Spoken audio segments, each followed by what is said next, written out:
पृथ्वी में गिरते जल स्तर को लेकर दुनिया भर के जो पर्यावरणविद हैं ये काफ़ी चिंतित हैं। इसके अलावा पर्यावरण प्रेमी चिंतित हैं। साथ ही देश में किसानों के बदहाल हालात पे काफ़ी लोग चिंतित हैं। सरकारें दावा ज़रूर करती हैं कि वो किसानों के हित के लिए फैसले ले रहे हैं, लेकिन ऐसा कहीं भी नज़र नहीं आता। इस वजह से किसानों की आत्महत्या की खबरें लगातार निकलकर सामने आती हैं।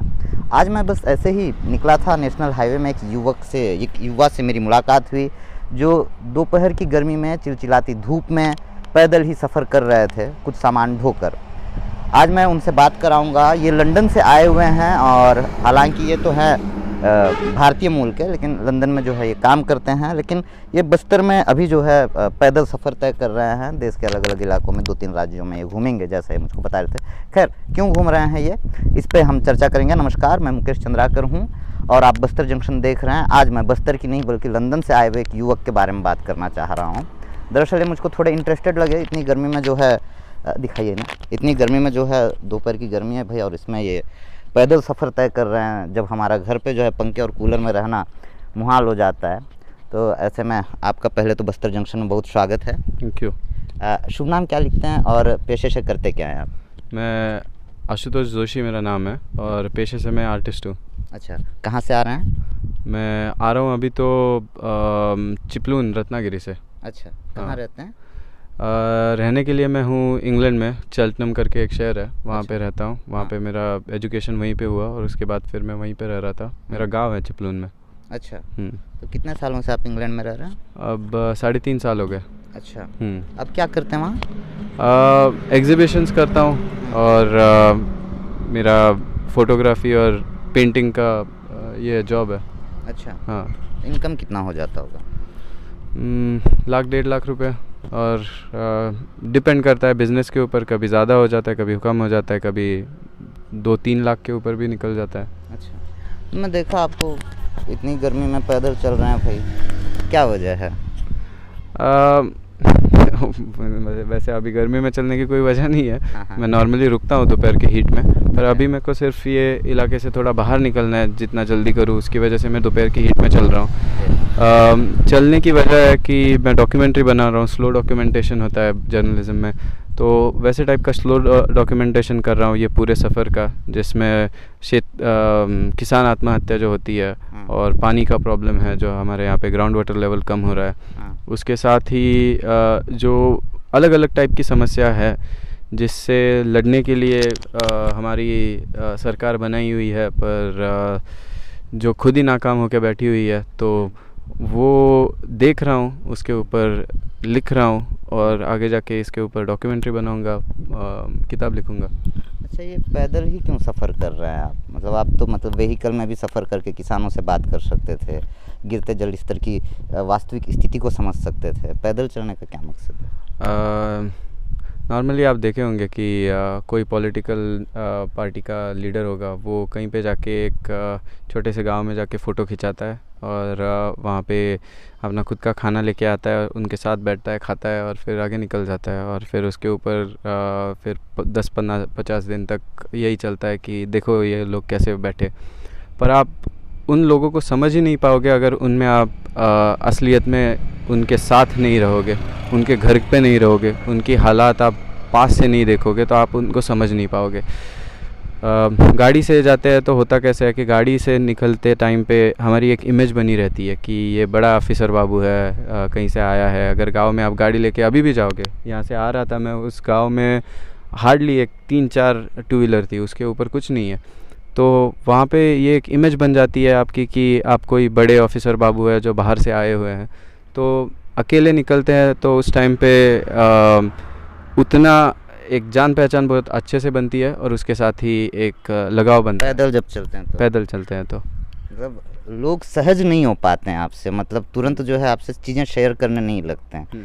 आपके साथ घुल मिलने में उनको वक्त लगता है। हाँ। यदि आप बड़ी गाड़ियों में जाएंगे, उन्हें ये लगता है कि भैया ये रिच पर्सन होगा या कोई अधिकारी होगा या कोई नेता होगा, कोई मंत्री होगा, तो ये वैसा ट्रीट करते हैं।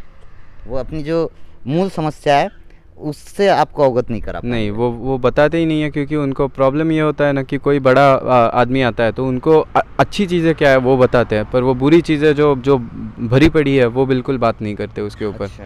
तो नॉर्मली हम क्या करते हैं, हमारे घर पे कोई मेहमान आता है तो हम सबसे अच्छा खाना जो है वो लेके आते हैं, वो ये हमारी भारत की रीत है। पर उसकी वजह से होता क्या है कि जो प्रॉब्लम्स है वो दिखते नहीं है बिल्कुल भी। तो ऐसे टाइम पे कैसे होता है कि मैं अनएक्सपेक्टेड जाता हूँ किसी के घर पे, और अनएक्सपेक्टेडली जाने के बाद आप उनसे उनका घर जैसे है वैसे देख सकते हैं। कोई क्लीनिंग आर्टिफिशियल नहीं रहता है, कोई खाना आर्टिफिशियल नहीं रहता है, वही जो खाते हैं वही मेरे को खाना पड़ता है, जो है जैसा है वैसा। अच्छा, आप अभी किस रास्ते से होते हुए बीजापुर में प्रवेश किए हैं? मैं महाराष्ट्र के चंद्रपुर के बाद आलापल्ली के बाद मैं जंगलों में से घुसा हूँ, आया भामरागढ़ हिमलकसा, वहाँ पे डॉक्टर प्रकाश आमटे उनके वहाँ पे लोक बिरादरी प्रकल्प में रहा था। फिर उधर से मैं गोगुलवाड़ा ऐसा कुछ तो नाम है, उसके बाद नेलगुंडा में उनकी लोक बिरादरी की स्कूल है। फिर वहाँ स्कूल है लोक बिरादरी हिमलकसा में ही उनकी प्रकाश आमटे जी की जी। उनके बेटे चलाते हैं अनिकेत आमटे। पर वहाँ से वो जो नेलगुंडा है उधर से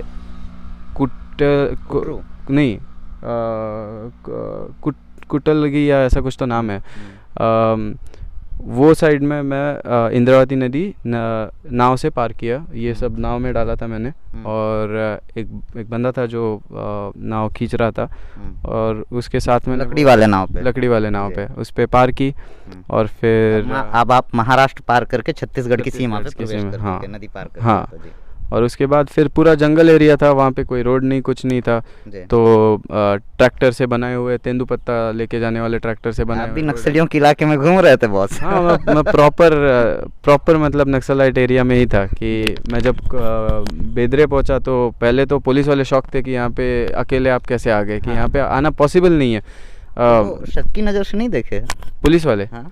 पुलिस वाले नहीं, क्योंकि ज़्यादा करके होता कैसे है कि वो कंफ्यूज हो जाते हैं कि ये मतलब है क्या ये चीज़। क्योंकि ये मैं लेके चल रहा हूँ, मेरा ऐसा नहीं है कि कोई। मैं भी हैरान हुआ तभी रुक गया आपको देख के। तो वो पहले तो कंफ्यूज हो जाते हैं, वो शौक में होते हैं कि ये ऐसे चल कैसे सकता है जी। और उसके बाद फिर समझने के बाद वो कुछ नहीं करते। पुलिस वाले ज़्यादा करके इतना ज़्यादा कोई प्रॉब्लम नहीं क्रिएट करे। पर मेरे को ऐसा बोला गया था कि आप अगर आपका इरादा नेक है तो आपको, अगर मुझे तो कोई मिले नहीं नक्सली लोग, पर अगर नक्सली लोग मिलेंगे तो वो भी आपको कुछ करेंगे नहीं। ये मेरे को पहले से बताया गया था कि अगर आपका इरादा नेक है, आप सीधा आपका काम कर रहे हो तो आपको कोई प्रॉब्लम नहीं होगा। और वैसे ही हुआ कि पूरे जंगल में से मैं निकल गया। बीच के 1-2 मज्जी में एंट्री करके एक गांव था, वहाँ पे थोड़ा पानी भरा। फिर एक 8 किलोमीटर का पूरा जंगली रास्ता था, वो जंगली रास्ते से मैं बेदरे पहुँचा। फिर बेदरे से रोड था, वो रोड से मैं कुट्रू पहुँचा। और कुट्रू में मैं शाम को रहा था वहाँ पे फॉरेस्ट के रेस्ट हाउस पे, सरपंच जी से मिला और वहाँ पे रहा था। तो अभी वहीं से आ रहा हूँ।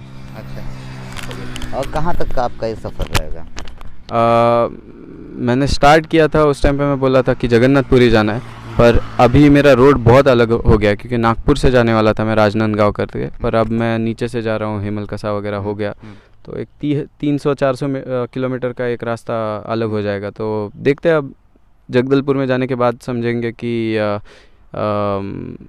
जगन्नाथपुरी जाना है या विशाखापट्टनम में एंड करना है, क्योंकि मेरा लक्ष्य है Arabian sea to bay of Bengal.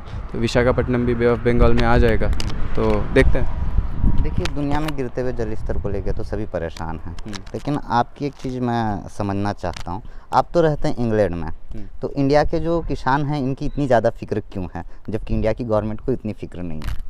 नहीं, ये प्रॉब्लम है ना, जो हम बोलते हैं कि मैं भारतीय हूँ, मैं इंग्लिश हूँ, मैं स्पेनिश हूँ। ये प्रॉब्लम मानव निर्मित है, ये इंसान ने क्रिएट किया हुआ प्रॉब्लम है, क्योंकि हमारे ऊपर एक्चुअली कोई लेबल्स नहीं है। हम जब पैदा होते हैं तब हम कोई, जैसे वो कौन सी फिल्म थी उस पर बोलता है कि कोई धर्म का ठप्पा लगा के नहीं आते, कोई नेशन का ठप्पा लगा के नहीं आते। आप जाओ अमेरिका में रहो 5 साल के लिए, 10 साल के लिए, आप अमेरिका के नागरिक बन सकते हो। तो ये सब बनाई हुई बातें हैं।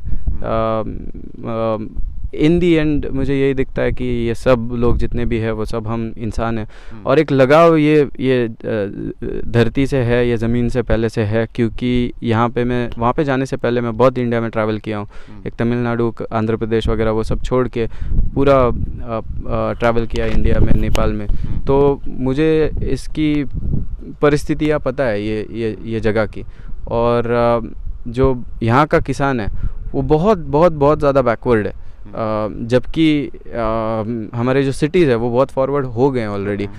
और जो एक न्यूज़ है जो हमारा जो चौथा स्तंभ बोलते हैं वो इतना गिर गया है आज के दिन में कि उसकी वजह से आप जैसे लोग ये YouTube चैनल पे हम लोग बात कर रहे हैं, क्योंकि जो मेन स्ट्रीम मीडिया पे हम लोग ये बात नहीं कर सकते। मुझे बहुत सारे मिले थे बीच में, संपादक थे, एक पत्रकार थे लातूर से, वो उन्होंने छोड़ दी पत्रकारिता क्योंकि वो कर नहीं सकते ये इसमें ज़मीनी मुद्दों को, असल मुद्दों को जो है वो मेन स्ट्रीम मीडिया के माध्यम से लोगों तक नहीं पहुंचा पा रहे हैं, सरकार तक नहीं पहुंचा पा रहे क्योंकि बीच में बहुत सारी लेयर्स है। अच्छा, आप मुझको भी बता रहे थे कि आप इंग्लैंड में, स्कॉटलैंड में, इसके अलावा कौन सा कंट्री का नाम बता रहे थे आप? वेल्स में हूँ। वेल्स में जी, ये अलग अलग देशों में आप घूमे, वहाँ पे किसानों की स्थिति और इंडिया में किसानों की स्थिति में कितना फ़र्क आप देख पाते हैं? वहाँ पे तो ये सब ऑलरेडी प्राइवेटाइजेशन हो चुका है, यहाँ पे अभी प्राइवेटाइजेशन चालू हुआ है। अच्छा। अभी आपको दिख रहा है कि ये हसदेव फॉरेस्ट का जो भी चल रहा है, या फिर और कहीं पे कोल माइनिंग, बहुत सारी सूरजागढ़ वगैरह जैसी जगह है जो आयरन और माइनिंग वगैरह खुल रहा है।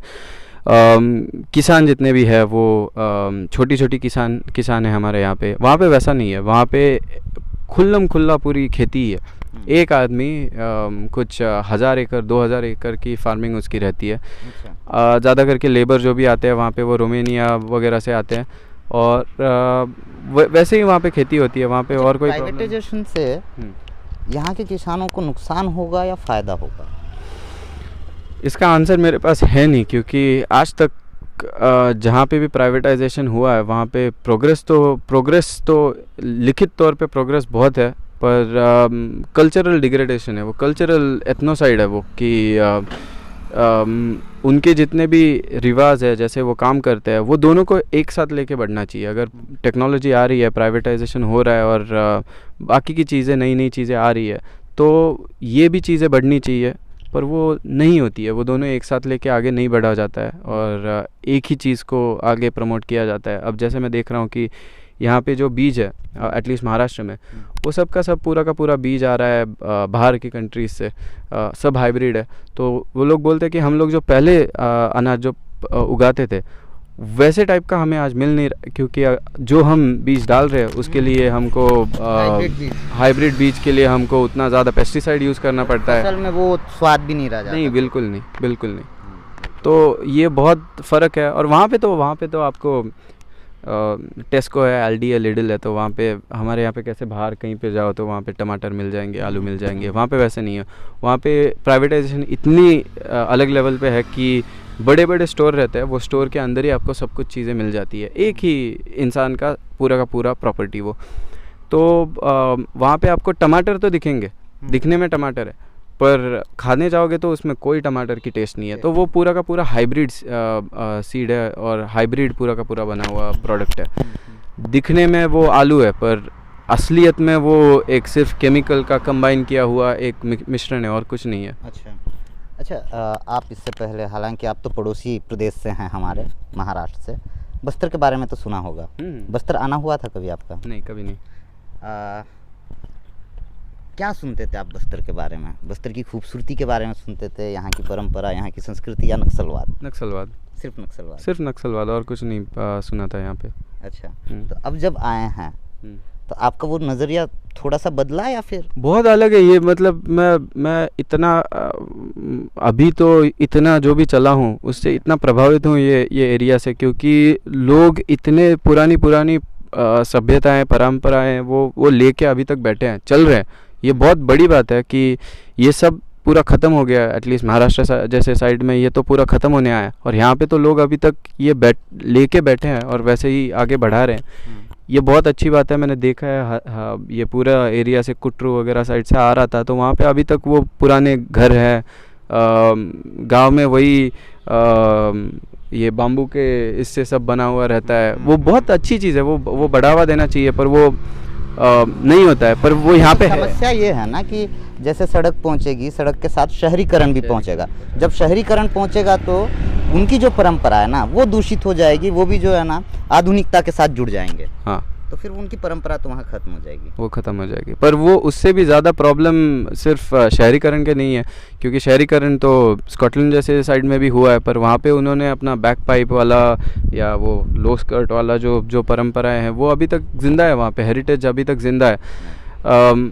प्रॉब्लम ये है ना कि यहाँ पे टीवी का बहुत बड़ा प्रॉब्लम मुझे दिखता है कि एक बड़ा साइंटिस्ट था, उसका नाम मेरे को याद नहीं आ रहा है, फिलोसोफर या साइंटिस्ट, वो बोला है कि आपको अगर एक पूरा सोसाइटी या पूरा एक कल्चर अगर डिस्ट्रॉय करना हो तो आप उस कल्चर को टीवी दे दो और 10 साल के अंदर वो पूरा कल्चर डिस्ट्रॉय हो जाएगा, क्योंकि वो जो काम करना है वो करेगा ही नहीं, वो कोई और ही भ्रमित एक जो रियलिटी है उसमें जीना, दुनिया में जो है ना खो जाएगा। हाँ, और वो वैसा बनना चाहेगा, वो असलियत में नहीं रहेगा, क्योंकि असलियत यहाँ पे है ना, असलियत ये सब चीज़ें हैं। बिल्कुल। तो ये जोशी जी हैं। वैसे जोशी जी आपको बहुत बधाइयाँ, बहुत शुभकामनाएं आपकी डॉक्यूमेंट्री के लिए। खैर जोशी जी महाराष्ट्र से आए हैं, हालांकि 3.5 सालों से ये जो है इंग्लैंड में हैं। बड़ी बात ये है कि जोशी जी जब भी जो है बस्तर के बारे में सुने, नक्सलवाद के बारे में सुने, लेकिन पहली बार जब उनका बस्तर आना हुआ तो इनका नज़रिया पूरी तरह से बदल गया। इस वजह से हम कहते हैं कि यदि आपको बस्तर को देखना हो, जानना हो, समझना हो तो एक बार बस्तर ज़रूर आइएगा। बस्तर में नक्सलवाद के अलावा, इन अतिक्रमणकारियों के अलावा भी बहुत कुछ है। यहाँ की प्राकृतिक सौंदर्यता आपका दिल जीत लेगी। यहाँ की प्रकृति, यहाँ के आदिवासी मंत्रमुग्ध कर देंगे आपको। यहाँ की परंपरा, यहाँ की संस्कृति बिल्कुल अलग है। तो आइए बस्तर, स्वागत है आपका। जैसे युवा जोशी जी आए हुए हैं, आप घूमने आ जाइए, ये तो फिर भी काम से घूम रहे हैं, आप घूमने आ जाइएगा, स्वागत है आपका बस्तर में। बहरहाल आज के हमारी इस रिपोर्ट में इतना ही। अगर आपको लगता है कि ऐसे ज्वलंत मुद्दों पे चर्चा होनी चाहिए, जैसे कि आज जोशी जी के साथ बस्तर जंक्शन ने किया है, भाई गिरता जल स्तर पूरे पृथ्वी के लिए समस्या है, पूरी दुनिया के लिए समस्या है, किसानों की आत्महत्या या किसानों की जो बदहाली है पूरे देश में, इस पर भी चर्चा होनी चाहिए, सरकारों से सवाल होनी चाहिए, तो आप हमारे YouTube चैनल बस्तर जंक्शन को लाइक कीजिएगा। यदि चैनल में नए हैं तो सब्सक्राइब कीजिएगा। इसके अलावा ट्विटर और फेसबुक पे भी आप हमें फॉलो कर सकते हैं। यहाँ हम बस्तर से जुड़े छोटे मोटे अपडेट्स जो है वो अपलोड कर रहे होते हैं। धन्यवाद।